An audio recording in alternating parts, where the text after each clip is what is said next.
Hello and welcome to our Week 6 supplemental lecture on Benedict Anderson's Imagined Communities. This isn't a difficult text, so I'm just going to cover it briefly here, but it is a very influential one. It's something that as a concept or in terms of the work itself you're likely to hear about in other courses. It's an attempt to wrestle with the issue of how we understand the phenomenon of nationalism, what sort of category it is. Anderson is unhappy with ways of characterizing nationalism as though it should be understood as an ideology. He thinks it is something a little different from that as a characteristic. It's not coherent enough to be grouped with ideologies like Marxism or liberalism. And he wants to try to wrestle here with what sort of beast nationalism can be understood to be. These are excerpts, the readings that we'll take a look at from the book, that are taken from passages at various points in the book, so it sort of gives a highlight overview of the argument. Those of you who might be interested in a major essay on this topic may want to check out the book as a whole. It's not a difficult read, and you can get a little bit more depth if you go beyond the selection we have here. So Anderson starts out before where your own reading selection starts up, and he sort of frames the problem by looking at what he calls a historical shift, looking at several wars between nations, between states, that understand themselves as Marxist. And on some level he says, look, you've had skirmishes and you've had wars and you've had invasions going on between Marxist countries for some time, but he thinks there's a shift where there's less and less of an attempt to justify these sorts of military actions in Marxist terms. And he places this in the context of a larger shift where he says successful revolutions since World War II have largely defined themselves in national terms. He says that this is not specific to socialist or communist countries, and he talks about the rise of various kinds of what he calls sub-nationalisms inside the borders of older states. And he asks why this is happening. Why has nationalism become so compelling? Why is it almost a universal de facto state that we assume that countries will organize themselves as nations, that this is a dominant governmental form? And he says nationalism is a strange anomaly, or it's treated as an anomaly in many forms of theoretical systems. He says it's proven very difficult for other theorists to analyze because they struggle to define what it is. And he says that this is a failure that extends across both liberal and Marxist theory. He says part of this problem can be rooted in the starting point that these theories have for the concept. He says his starting point, by contrast, is that nationality, or as one might prefer to put it in view of that word's multiple significations, nationness, as well as nationalism, are cultural artifacts of a particular kind. He's going to suggest that they're amenable to a kind of anthropological analysis in a way that the term may not be amenable to an analysis as a political ideology. He thinks that other approaches think of it as an ideology and then struggle to work out exactly what that ideology consists in. But if you think of it as an anthropological category like kinship, he thinks you can begin to get to terms with it more readily and analyze it more precisely. And he says in order to grasp what nationalism is and what nationness is in his terms, you need to look at its historical origins. There are a lot of contingent factors that at the end of the 18th century come together, they coalesce, and something new comes out of that combination of historical factors. And once that new thing happens, it proves to be very portable, it proves modular, it can be moved from place to place and adapted quite readily. But it invokes very, very deep attachment, so even though it's a historically new phenomena, it mobilizes emotions in people and commitments in people that are very, very deep. And so he wants to come to terms with what factors needed to combine to make this new thing possible. And he says that one of the things that plagues attempts to understand nationalism are that there are three aspects of it that seem quite paradoxical. The first that he points to, and several of the readings for this week will look at this, is that nationalism is objectively modern. There's nothing like it when you go further back in time than the last few centuries, but it is taken by its adherents to be referring to things that are primordial, that are historically ancient. So nationalism is an appeal to tradition, even though it is demonstrably a very, very modern, very recent phenomenon. He says it's also got a very strange combination of the universal and particular in it. It's formally universal, he says, in the sense that everyone is expected to have a nationality, like they have a gender or other kind of constructs that we think of as being quasi-biological or innate. So again, it's this new thing, but it's presumed to be universal. It's something that you can ask of anybody what their nationality is. But the individual nationalities are quite particularistic, so everyone's meant to have one, but everyone has a different one. And there's a tension between the universality of nationness and the particularity of any given nation. And then he says it's politically extremely potent in the way that you might think that an ideology or a system of ideals would be, but it doesn't actually have a coherent philosophy in and of itself. It's too localized and particularized in its implementations, so you need to come up with a way of analyzing it that understands why it is so emotionally affecting, why it is so mobilizing of people, when it doesn't seem to give us sort of a coherent list of something in which people are going to believe or to which they're going to commit. And he says all of these things mean that the tendency to classify nationalism as a singular ideology sort of looks like a category error. It's not going to work to approach it in those terms, and yet he thinks that's how most theory has approached it so far. So he suggests his anthropological alternative. And he says, anthropologically, the way to understand nationalism or nationness is as an imagined political community, imagined as both inherently limited and sovereign. And then he's going to break these terms down. So when he says it's imagined, he says it's because the members of even the smallest nation will never know most of their fellow members, meet them, or even hear of them, yet in the minds of each lives the image of their communion. So we can visualize there's something that comes to mind when we talk about being the members of a nation, but it's not based on face-to-face contacts. Now, he notes that other theorists have remarked on this, but they've remarked on it as though the fact that the community is imagined means that it's somehow fake, and as though real communities are the people that you interact with face-to-face, or there are other sorts of communities that are real, and nationalism is a specifically imagined community. He says this doesn't really work. All but the very smallest human communities are bigger than anyone could know the individual members of. So it's not actually unique to nationalism that it involves something imagined, nor does the fact that a community is imagined mean that it is a fiction or false, and that there's some kind of purported true community that would get underneath the level of the imagination. He says instead what you have to look at is how it is imagined. Communities are to be distinguished, he says, not by their falsity or genuineness, but by the style in which they're imagined. Okay, so he's suggesting here that the notion of an imagined community by itself actually might be applicable to other sorts of communal forms, but there's something specific to how the national community is imagined. So then he moves on to specifying what that would be, and he says the nation is imagined as limited. Okay, so it's not imagined as a universal community, and other sorts of communities have been, even if people are aware that not everybody belongs to them. Other sorts of communities hold out the possibility that everybody could belong to them in principle, but not the nation. The nation understands itself as limited, understands itself as one among a number of nations, and while there may be ambitions for a particular nation to expand, nations as such don't visualize themselves as something that are going to become global in scope or universal to all humans. He says the nation is imagined as limited because even the largest of them, encompassing perhaps 1 billion human beings, has finite, if elastic, boundaries beyond which lie other nations.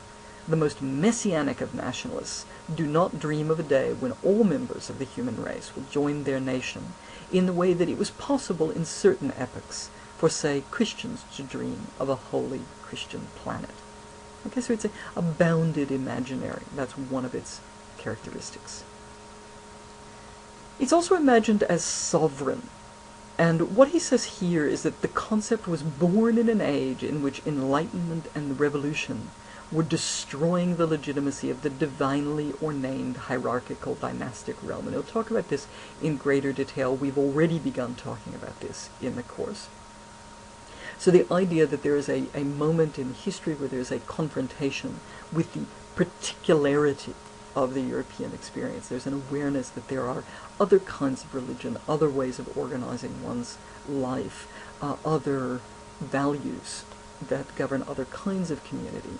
And you get the emergence of nationness as a concept in the cauldron in which all of this is being recognized. He says, coming to maturity at a stage of human history where we were inescapably confronted with the living pluralism of such religions. Okay, so even if one thought that one's own religion was the best, one couldn't deny in this period that there were others and that other people born into those religions believed those religions. And the allomorphism between each faith's ontological claims and territorial stretch. Okay, so the idea that there are places of the world where people have particular faiths. So there's something about the territory that a governmental system occupies and the belief structures of the people within that territory.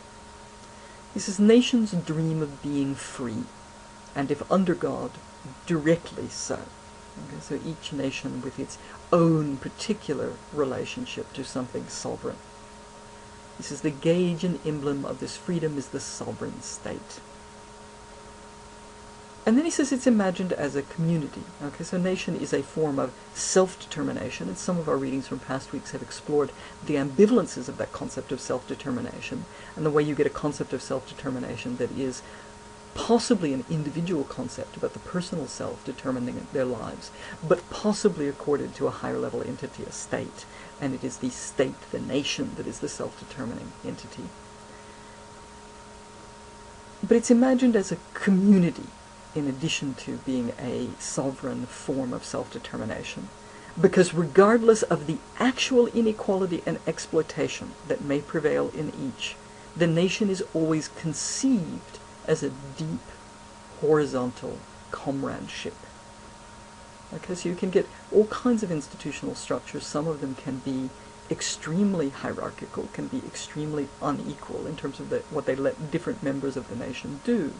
But the concept of nationness implies within it intuitively implies to us this sort of brotherhood of people within the nation, a horizontal comradeship. Ultimately, it is this fraternity that makes it possible over the past 2 centuries for so many millions of people, not so much to kill as willingly to die for such limited imaginings. Okay, so what's worrying him, the problem that he's going to talk about, is why nationness, why loyalty to the nation is so mobilizable in war. And so he says this is his core question. These deaths, the experience of wars where people go and fight for their country, for their nation, bring us abruptly face to face with the central problem posed by nationalism. What makes the shrunken imaginings of recent history, scarcely more than 2 centuries, generate such colossal sacrifices? And he says you need to look at the cultural roots of nationalism to explain that. And then he goes and looks at a variety of different factors that he thinks comes together to make nationalism so compelling in the historical period in which it arises. And he starts the section you have in your excerpt looking at cenotaphs, and specifically the idea that you get these monuments everywhere to the unknown soldier. And he talks about the sort of sacredness accorded these monuments and the abstractness of what's being treated very worshipfully in the monuments. And he suggests here that one of the things that humans are always going to have to confront is the arbitrariness of human death and of the various accidents that befall us through our lives. The fact that bad things happen, injuries and illnesses and premature deaths. And the issue of how to deal with and process and make meaningful these accidents is something that human communities struggle with. And it's something that's addressed by traditional religions. It's also something he thinks that is dismissed by various kinds of what he calls progressive ideologies, and he's talking specifically about Marxism here. It's not offering a way out of wrestling with the meaningfulness or lack of meaning involved in these accidents of our lives. And he says if you look at the timing of the rise of nationalism, it suggests that it as an ideology plays a role in stepping in to wrestling with these questions of the arbitrariness of death in a period when religion is in retreat. So religion as a traditional mechanism for dealing with and making meaningful these various accidents that happen to different people, religion becomes vulnerable, becomes under fire in the 18th century and forward, and declines. People are less persuaded by its way of answering these problems, and coincidentally nationalism is on the rise, and Anderson is suggesting that it steps in to offer some of the meaning that people are no longer placing in traditional religions. And if we look back at some of the classical social theoretic texts that we talked about in earlier weeks, people like Weber and Durkheim are wrestling with this in a fairly explicit way. It's one of these issues of, as religion declines, how do people bind themselves together?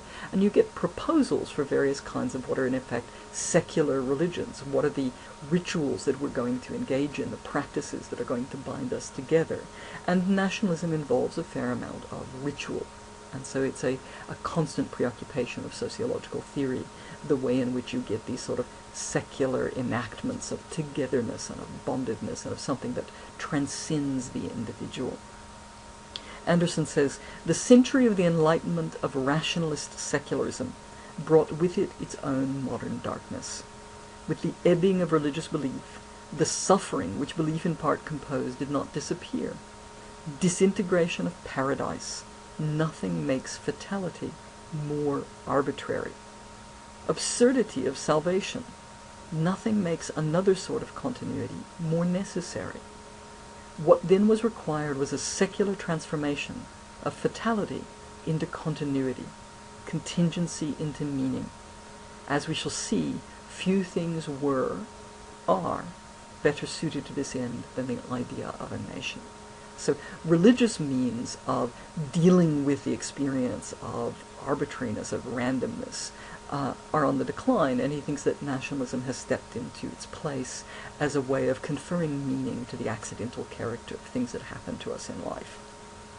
He says that you can't really say that the rise of nationalism is caused by the decline of religion, but you need to analyze nationalism as the same sort of category as a cultural system like religion, rather than as an explicit ideology. You will come closer to understanding it if you think of it as something that serves some of the needs that religion serves, which is different from saying that if you just look at religion and religion declines, you're automatically going to get something like nationalism. The argument's not causal in that sort, but it argues that if we would think that we'd understand religion anthropologically, nationalism may be something that we should try understanding in the same way, rather than analyzing it as some sort of explicit ideology.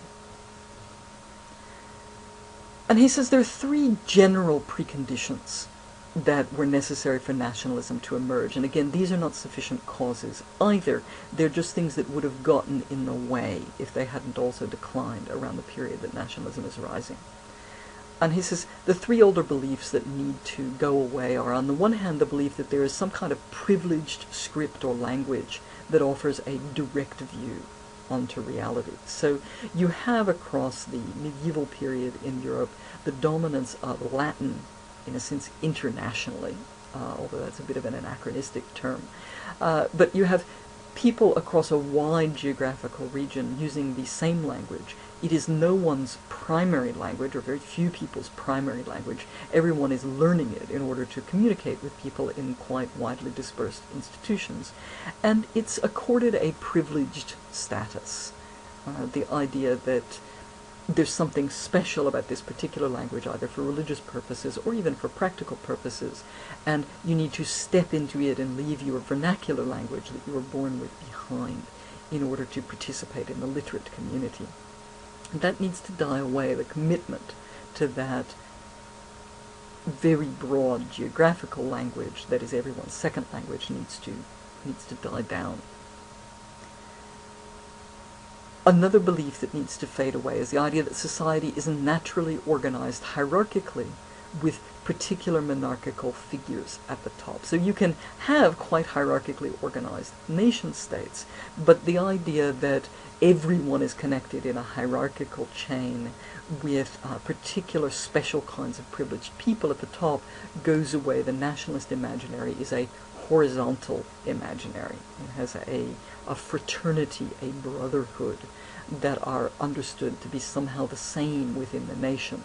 And this is quite distinct from hierarchical notions of how households worked and then how communities worked and then how whole monarchies worked in an earlier historical period. And you also needed to have a decline of the notion that human lives and world history are intertwined and coterminous, that they're about the same age, such that human circumstances are meaningful because they fit into world history in a meaningful fashion. Okay, so while that's the case, the need for nationalism is not as strong. And then he refers to this concept. This doesn't originate with him, but he makes a great deal of it in the book, of print capitalism. The idea that you get the emergence of a much broader base of literacy that is based in technologies that make printing possible, and that there's something special about the emergence of those technologies in a context where capitalism and the drive for new markets and profits is in the mix. And he thinks that this provides a different kind of cauldron, a different kind of potential for working out an alternative to these older beliefs. And then he says that there are a number of factors that come together to developing new national cultures. Okay, and print capitalism is going to be core to several of these elements. He talks about print capitalism initially serving the market for Latin-speaking people who are literate in Latin. And he says at some point that market becomes saturated. There's only so many people who are educated in such a way that they read Latin. So you can be high up in the clergy or high up in the civil service of a monarchical structure, and you'll be educated enough to know Latin. But there are a lot of other people who are educated in a certain way, who are merchants or business people, that probably don't know Latin or don't know it that well, and so they're not literate there. And Anderson's argument is that the drive for new markets, for expanding, for dealing with the saturation of existing markets by pushing on and trying to meet new needs, creates something interesting. It creates an incentive structure for trying to find new markets in vernacular communities when the Latin-speaking market is saturated. So the fact that your print media is driven by capitalist enterprises means that there's an openness to looking at whether you can have other kinds of reading communities other than the traditional clergy. And you might not have had that drive if the print media were still being itself organized by the church or by monarchical administrations. He says you get a change in Latin style in this period as well. So where Latin is a language that you use to look at documents of special significance for the church, there is an increasing interest in looking at pre-Christian or non-Christian Latin documents as literature. And so this shifts the use of Latin away from religious precedents, and it opens up the possibility that you can have literatures that are not just religious in scope, that people might be interested in reading. He talks about the Reformation as being a pivotal event or pivotal process in creating a popular demand for vernacular texts. So vernacular is texts in the everyday languages that people use, as opposed to the special language that is Latin.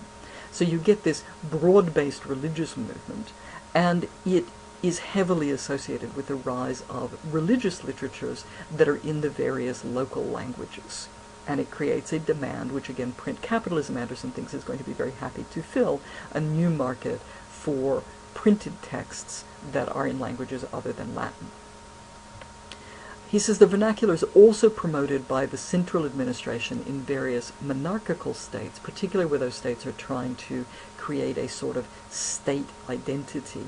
So Latin is a language that no state can monopolize in the period, Anderson says, because all the other states are using it for clerical purposes. You can't put your own stamp on Latin, but you can on the vernacular, and some states begin to do this. He says all of these developments are accidental and unplanned and driven by chance. No one's trying to create a national culture. But they gradually have the effect of making Latin more and more esoteric and more the specialized language of ritual services, of specifically religious activity.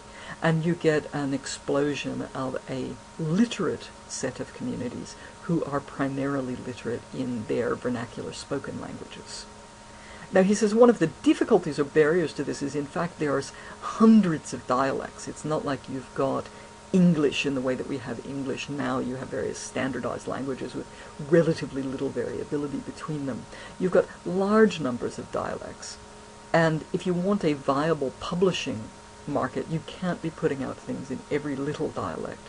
So what you get are, in a sense, pressures to consolidate and come up with dialects that are going to be the preferred, privileged dialects for your print literature in a particular vernacular.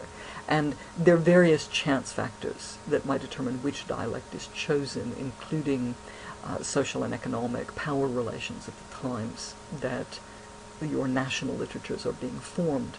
But once formed, once chosen, once you get a vernacular dialect that becomes the dialect in which a lot of the literary production or newspaper production or similar is going on, that dialect comes to become privileged, and other sorts of dialects can almost be hierarchically organized so that they are of lesser value than that one. And so what you get is the dialects themselves, as particular dialects are chosen and privileged within print, becomes something that helps to form a bigger community than if you just went with the vernaculars that each individual was speaking. And once you have this, once you have these literatures that are in the vernacular, the apparatus for producing them, a state administration that's using vernacular languages, then it becomes something that can be manipulated by future states specifically to accentuate national identity and to make particular territorial regions more different from other regions. Okay?